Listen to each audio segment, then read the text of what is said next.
All right, I want to take this further because we are working our way up the atomic orbitals, and the obvious question is what's right around the corner is what happens when we have atomic 2p orbitals and we wish to combine them on adjacent nuclei.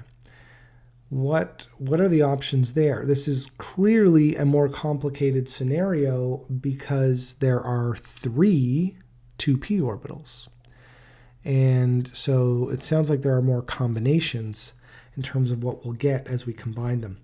And there are, but they are very easily understood if we can think about them in 3 dimensions.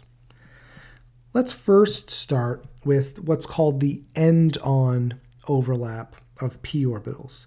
We generally refer to this axis as the z-axis. We think of the z-axis as being the internuclear axis. So suppose you have an atom here, and this is a second row atom with a 2p orbital. Of course, doesn't necessarily need to be populated, but here we are. We've got a 2p orbital. And then we've got an adjacent atom that we're going to bring close to the first one, and it's also got a 2p orbital. Let's not forget that we have a total of 3 2p orbitals on both of those elements, but let's first consider the combination that we get from end-on overlap. What do I mean by end-on overlap? I mean that these 2pz orbitals are pointed directly to one another end-on. Okay? Now, what are we going to get? The good news here is that as odd as it sounded for me to propose the notion of an antibonding orbital, at the very least it's consistent, and we will always get that very same phenomenon. In other words, we will get an additive combination of these 2 atomic orbitals, which looks like this. Notice the lobes that touch one another will combine in the interstitial region between the 2 nuclei, and we get this, and then we've got the leftover ends on either side. Not necessarily to scale, but at least qualitatively, I think this makes sense. This is our bonding orbital. Bonding because it's the additive combination. Comes together and combines in the middle. So it's a bonding orbital. It combines in one place along one axis, so we'll call it sigma, just the same as we did on the previous image. But we're going to call it sigma 2p for obvious reasons. It's being constructed from 2p orbitals. And so there you have it. This is our sigma 2p bonding molecular orbital. But of course, the alternative is something we also have to consider. This is the anti-bonding or subtractive combination of these 2p orbitals, which means I'll have a node placed between them. This orbital and this orbital will almost repel each other. You could think of it that way. And the result would, of course, be what you see here on the top. It's an unfavorable thing, therefore higher in energy. And the interstitial region is, of course, diminished in this case, with a node between the 2 sides. And so the resulting orbital, still sigma, because they're still coming together, even though they're not touching and overlapping per se, but they're still coming together along that same single axis. So it's a sigma star orbital, sigma star antibonding orbital. But again, built from 2p atomic orbitals, and therefore this is a sigma star 2p orbital. All right, so these are 2 of the options that we'll get. Now, it is of course true that if we have a grand total of 6 2p orbitals, 3 from each of the constituent atoms that I'm bringing together to bond, I will get 6 resultant molecular orbitals. That is a truism, essentially. And what we have just seen are 2 of the 6. Now, what do the other 4 look like? Before we get there, let's recall what the others, how they differ from the 2pz. Of course, remember in a 3-dimensional coordinate system, in 3 dimensions, what is really going on with these 3 p orbitals is they are all oriented along these 3 mutually perpendicular axes. So what that necessarily means is that if these orbitals, these 2pz orbitals, are oriented toward one another as these two elements are coming to bond, then the other two must be perpendicular to this. In other words, we're going to have a p orbital that's straight up and straight down on either of these elements. And then we're also going to have an orbital, which is difficult for me to indicate here on this slide, that is in and out of the plane of the screen.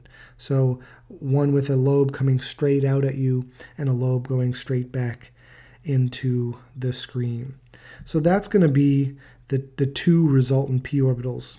And here's an image that shows that in a bit more detail. On the top, I've brought back our end-on overlap that we've just discussed.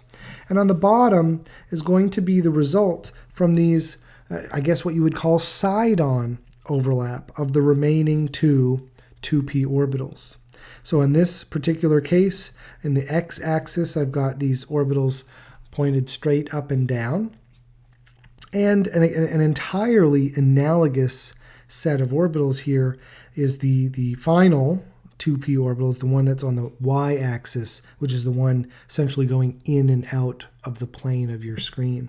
What's interesting is that these are symmetrically identical. What is going to happen here that's fundamentally different than the case on the top is that these are overlapping side-on. In other words, they will touch on the top and on the bottom to create what would be shown here.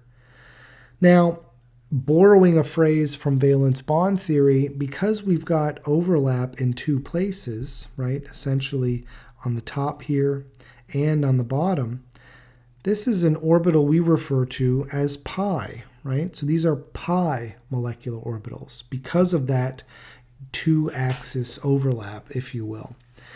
And it's entirely analogous to valence bond theory in that respect. And so as these two top lobes add together favorably, I'll get this larger top lobe spread between the interstitial region of the two nuclei, and then this larger bottom lobe, again spread between the interstitial region of the two nuclei. Likewise, I'll get the anti-bonding version of that, which is essentially the orbital you see cut down the middle. Right? That's generally what you get when you go to the anti-bonding version of any of these molecular orbitals. And of course, we'll call that a pi star 2p, star obviously meaning anti-bonding. And the final two are really just exactly the same as the two we've just discussed, just tilted along a different axis. That's all. And the reason they are the same, just tilted along a different axis, is because these are the same, just tilted along a different axis. And so all four of these orbitals, well, let me be more clear, all two of the pi 2p orbitals are virtually identical. They're degenerate. They have the same energy. Just like all two of the pi star 2p orbitals are degenerate. They have the same exact energy. And so putting all of these together in a molecular orbital energy level diagram that is far more complete than those we've looked at before, we get the following. And so here it is in all its glory. Again, like I've done in the past, on the left, I'm indicating the atomic orbitals that I would have for one particular atom. And on the right, I'm indicating those same atomic orbitals for that same atom, or the same nature of atom. I've got two atoms, obviously, but in this particular case, they've got the same atomic orbitals at the same energies. And what I get when I combine those two sets of atomic orbitals is this new set of orbitals in the pink box, which are my molecular orbitals. And so we can get a sense of how these molecular orbitals are distributed. We've already seen the sigma 2s and the sigma star 2s, but now we have our sigma 2p, right, formed from the end-on overlap of the two 2p orbitals. And we've also got the pi 2p orbitals. Recall, of course, that there were two of them. There were two of them that were identical. Same exact energy, same exact three-dimensional distribution, just tilted a little bit. And so that's why there are two here. And likewise, we get the mirror image. There are two antibonding pi star orbitals, and then the antibonding version of my sigma 2p located here. And so these energies are distributed as you can see, and now we have an entirely new energy level diagram containing the same number of orbitals, just in an entirely different arrangement. And note that they tend to be a little bit more closely packed. Right? Over here in the atomic case, we had a bunch of, potentially a bunch of electrons here separated by a large gap. Now we've got many more states spread out throughout this region, this energy spread here. And that's going to have important consequences. But nonetheless, this is what it looks like. And this is the energy level diagram for what's called a homonuclear diatomic. Homonuclear meaning same nucleus. In other words, whichever element you have here, you have the same version over here. So something like oxygen, for example, O2, or fluoride, like fluorine, for example, F2. This would be the molecular orbital energy level diagram for that. All right, so let's put all of this information together in a whole series of homonuclear diatomics, which seems to be what we're talking about predominantly at this point. What you're looking at now is a whole series of molecular orbital energy level diagrams for the majority of the second row homonuclear diatomics, right? So this is the two borons, two carbons, two nitrogens, two oxygens, all the way up to two neons. And these diagrams should look familiar to you at this time, right? These are exactly the molecular orbital energy level diagrams that we left off with just a moment ago.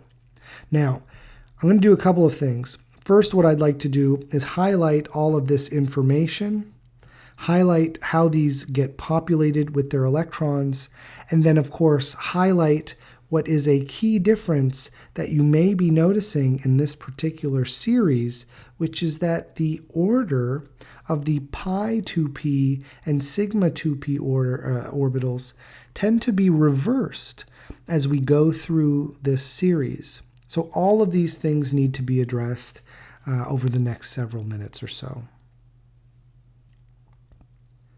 All right, first things first. Let's talk about how we populate these diagrams with electrons. First of all, you'll notice that we're only considering starting with the 2s, the sigma 2s molecular orbital. This means that we're considering valence, right? So if we think about the oxygen atom, for example, has a configuration of 1s2, 2s2, 2p4, right? So if I've got two oxygen atoms, I've got twice the number of electrons, but the diagram that we're looking at here only includes the valence. In other words, it only includes the electrons starting at the highest principal quantum number, the 2 level. So there are 6 of those, 6 electrons. And so in the O2 molecule, I'd have a total of 12, or 6 times 2. And so that's really what we're considering here when we're filling in this diagram. So we need to consider 12 total electrons. And using the same principles that we had with atoms, which was fill up the orbitals singly before you pair them, starting at the lowest energy orbital and working your way up, we would simply arrive at what we have here. So 1, 2, 3, 4, 5, 6, 7, 8, 9, 10, 11, 12. And there you have it.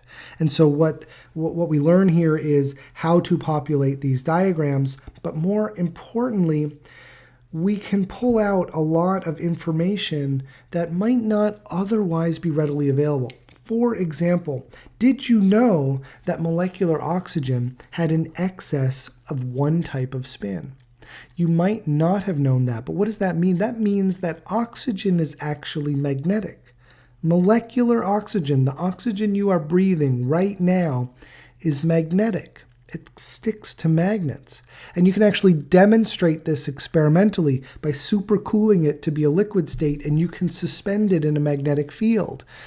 That's interesting in and of itself, but what's more incredible is that this esoteric notion of bonding orbitals and anti-bonding orbitals and this rather intricate nature of how those orbitals are layered out results in this particular configuration where we have two unpaired electrons, and molecular orbital theory predicts exactly that O2 should be magnetic. Lewis structures don't do that. Lewis structures show O2 as having a double bond, and that's it. So this is an incredibly powerful technique, and things like excitations of something like lithium, for example, things like the non-existence of the helium dimer, things like oxygen being magnetic, these are all pieces of experimental evidence that supply an awful lot of support for the molecular orbital theory picture of the universe. Now, let's take a look at some of these numbers down here at the bottom. These are sort of the usual suspects of things we calculate when we have molecular orbital energy diagrams at our disposal. So, for example, bond order of 2. This comes from, as I said before, the net total number of bonding electrons divided by 2. So if I look at this diagram, I have 2, 4, 6, 8 total bonding electrons. I have 2, 4 anti-bonding electrons. So 8 minus 4 is 4. 4 divided by 2 is 2. So I predict a bond order of 2. In other words, I predict a double bond for oxygen, and that is, of course, true. I also predict the magnetism, which the technical word we'll use in this class is called paramagnetic. So when you have unpaired electrons, your species is said to be paramagnetic. The alternative of not having any unpaired electrons is what we would refer to as diamagnetic. And so F2 is essentially not a magnetic substance, or more specifically, we would call it diamagnetic. Now, we've also got some interesting data here around bond enthalpy, so energies it costs to break these bonds, and bond lengths. And notice that as the bond order we predict increases, so too does the energy it costs to break that bond. So we can predict how strong these bonds are going to be by the nature of how their electrons are distributed in the orbitals. Notice N2 is in a very, very sweet spot where it's got 6 electrons all gathered in bonding orbitals with no corresponding antibonding electrons whatsoever. So it's got a perfect storm of electrons organized in a way to make its bond maximally strong. N2, by the way, is 80% of the air you're breathing right now. Diatomic nitrogen is so prevalent in our atmosphere for exactly this reason. It's so stable. It's one of nature's most strong bonds. And so when it's made, as it's made in all kinds of natural processes, it's really hard to get rid of because it's so stable. Hence, our atmosphere is essentially 80% nitrogen. And nitrogen we think of as also being relatively inert. I mean, we survive by breathing oxygen, but all that nitrogen in the air doesn't do us any harm. Why? Because it's an incredibly stable molecule. Why is it incredibly stable? Because it's got 6 electrons in bonding pi 2p and sigma 2p orbitals, which causes that interaction to be incredibly strong. All kinds of stuff here. Likewise, we can talk about neon, of course. Neon is the analogous case to helium, in which case we've got all of our orbitals filled, and the neon dimer is yet again another diatomic we would predict not to exist. And of course it doesn't, because it can't. There's no stable way to bring that many electrons around those 2 nuclei, because they would be forced to populate antibonding electrons. And so it's just not a stable system, right? Fundamentally, you still got protons and electrons. You've still got equal numbers of protons and electrons. You know, intuitively, you might expect it to be stable to collect these particles together, but it isn't. Why? Antibonding orbitals. We need that concept of antibonding orbitals to help us explain why two neon atoms won't get together. Fantastic. All right. So this is the moral of the story, I guess, that this sort of interpretation of orbital energy level diagrams is consistent. We can do it with atoms, we can do it with molecules, and that's really the take-home message. Now, there's a couple more things I wanted to point out. The most important thing to discuss remaining here in this particular case is this apparent reordering of our sigma and pi 2p orbitals. I think the best way to understand this reordering of our molecular orbitals is to actually think about effective nuclear charge.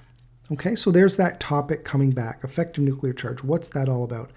Effective nuclear charge is the ability, if you will, of a nucleus to draw electrons toward itself. And we've already seen in this class that effective nuclear charge increases as we go from left to right on the periodic table. In other words, elements on this right-hand side here, like oxygen, fluorine, and neon, would have a stronger effective nuclear charge than elements on the left side of this diagram, like boron, carbon, and nitrogen. So what implications would that have on these molecular orbital energy level diagrams? Well, if you think specifically about the pi 2p and sigma 2p orbitals, I can draw some sketches for those down on the bottom here. The sigma 2p orbital is one of the ones that looks like this. In other words, it's got two nuclei, and it's got plenty of room in the interstitial region between those nuclei for electrons to live. In other words, if I was an element or a nucleus that had a very high effective nuclear charge and a very strong ability to draw electrons toward myself, I would expect electrons in an orbital like this to frankly be quite happy about that. If I could contrast that with a pi 2p molecular orbital, let's recall what the pi 2p molecular orbital looks like. The pi 2p molecular orbital actually has a node through the middle of it. It is still a bonding orbital, but don't forget that these are p orbitals, and the p orbitals naturally have a node along this axis anyway. It doesn't have a node between the nuclei, but it does have a node between the nuclei here. In other words, it doesn't allow electrons in the direct interstitial region between the two nuclei. Not at all like my sigma 2p does. Therefore, if I take this piece of information and combine it with the notion that we're already familiar with from atomic orbitals, which is that orbitals change their place.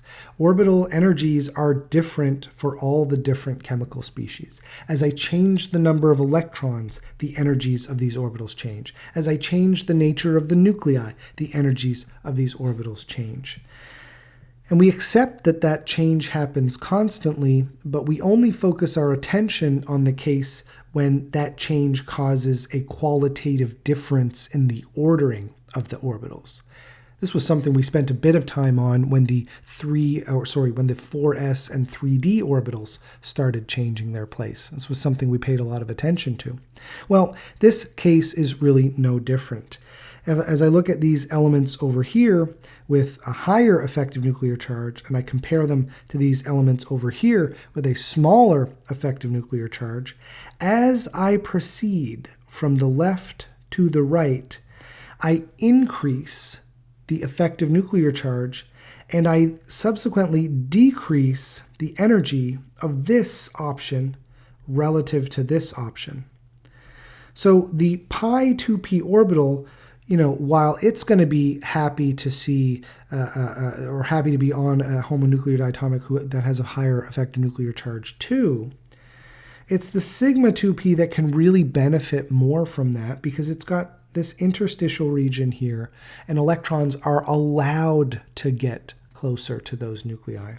So it's these more electronegative elements, which is not really the best word to use here because I'm talking about neon, but it's these elements over here that have a higher effective nuclear charge, which are able to take advantage, if you will, of this sigma 2p orbital to a greater extent than the other elements are.